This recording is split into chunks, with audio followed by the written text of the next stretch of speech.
Well, right now, reporters with the International Consortium of Investigative Journalists, including those from The Guardian, the BBC, and of course right here at the CBC, are pressing go on a massive investigation.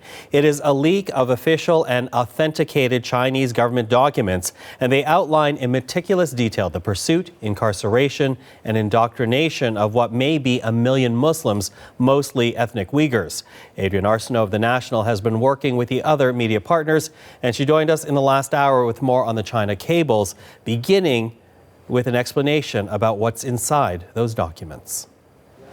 Well, you're talking about a blueprint, basically, for how to track, how to incarcerate, how to hold possibly as many as 1 million Uighurs right now.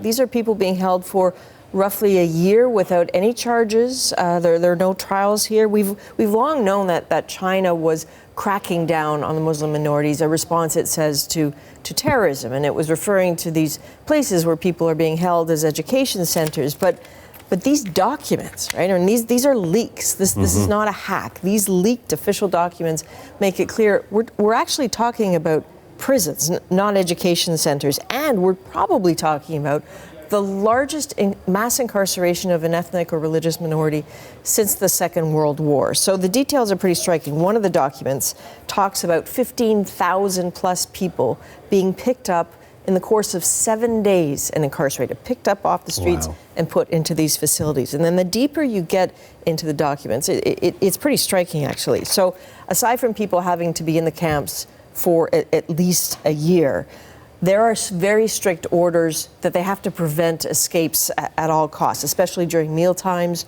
or toilet breaks. Total video surveillance with no blind spots, double locked dorm rooms, secret forces to ensure that the people within the camps don't join forces and cause trouble. And so these documents were taken by some of the media partners and shown to a man named Adrian Zenz. He's one of the leading experts in the world, one of the few on what's happening with the Uighurs. He looked through the papers and it became clear to him that what's happening inside is effectively a brainwashing operation. So have a listen. It means that within this 1 year, they have to prove that their hearts have changed. They no longer believe in Islam. They now believe in the party. Their minds have changed.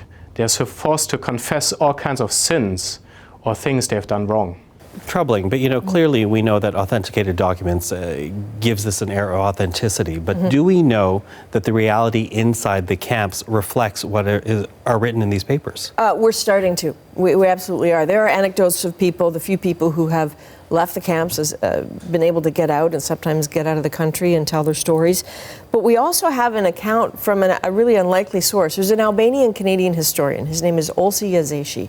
This is a man who initially didn't believe the rumors that he was hearing about the camps. And so he pretty boldly went to the Chinese government and said, I would like an official tour, please. I want to see. And so, what you're looking at are some of the pictures from Olsi's tour. He was paraded around the camp. He saw people who were dancing, who seemed to be in classrooms, lots of smiling people. And what became clear to him is at the first blush, it looked like this fit the government narrative.